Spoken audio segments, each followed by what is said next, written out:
Live and direct from our headquarters in Johannesburg. This is the Midday Report with Elfas Nkosi on CII Radio. It's now 12:52 p.m. Central African Time. This is the Midday News Report with myself, Elfas Nkosi. Now, let's look at the story. Actually, it broke yesterday and it had much publicity as well. Boris Johnson, the former British Foreign Secretary, coming under fire after his Islamophobic comments targeting Muslim women wearing face veils. Now, in an opinion piece published on Monday's Daily Telegraph, this Tory politician and leading figure in a campaign for Britain to leave the European Union, saying that Muslim women wearing the veils look like letterboxes and compared them to bank robbers. Now, his comments prompted Muslim groups in the UK to renew calls for an inquiry into Islamophobia in the Conservative Party.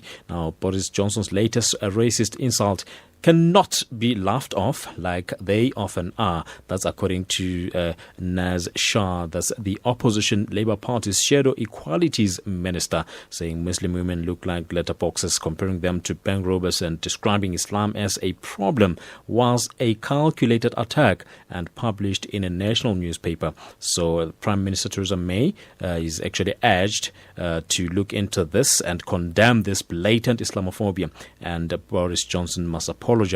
Now, many remarked on Twitter that Johnson has been in contact with Steve Bannon, former campaign manager for U.S. President Donald Trump, and accused him of pandering to the far right amid speculations over a future leadership contest within the Conservative Party. Now, we actually hoping to get someone to speak to. Okay, we do have Imran Shah, the Muslim Public Committee in the UK spokesperson. Imran, thank you so much. Good afternoon. Good afternoon. Thanks for having me.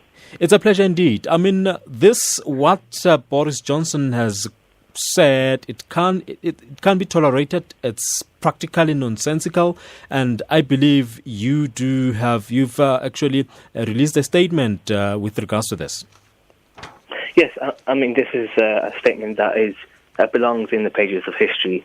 This is the kind of rhetoric that was very much popular amongst the ages of empire. And, it's worth noting for your audience as well, this is from the same party that called Nelson Mandela a terrorist. So you're dealing with a party and senior people in the party that still sort of have hang-ups, are sort of recovering from a gone-on age when Britain was so-called great, and how their sort of their views and their sort of sensibilities are somehow more supreme above anybody's culture and anybody's sort of points of views of how one should live their own life. So, when you look at Boris Johnson as an entity, the reason why he's got so far is, one, is because he's usually acted like a clown, so people really see him as more funny, although that is changing of late, but also because the party itself has issues of institutional Islamophobia, but also institutional racism. Another piece that came out this week is that the Windrush generation, Caribbean people who came to work for Britain, are now being offered gagging orders in order to get donations. So it's not just simply an Islamophobia problem, but a racism problem that is becoming more and more apparent within this particular party. And this is a serious issue. This party's in power. They're in control of Brexit. They're in control of the many organs of our country. And they're using racism as a means to avoid accountability. Well, this really actually makes me think that, look, I think now Islamophobia is back on the spotlight and it's really not being voiced properly. And I see here there's a call for an inquiry into Islamophobia in the Conservative Party. Is this maybe going to be enough? What else do you think needs to be done in order to tackle these sickening remarks? I mean, in regards to Islamophobia in society in general, there has to be an investigation in the party in power that will set precedents, but it will also need to be tackling the way in which the media, which is largely right-wing in itself, how it's used issues like niqab as something that's very harmless to the people of Britain. So that has no impact whatsoever.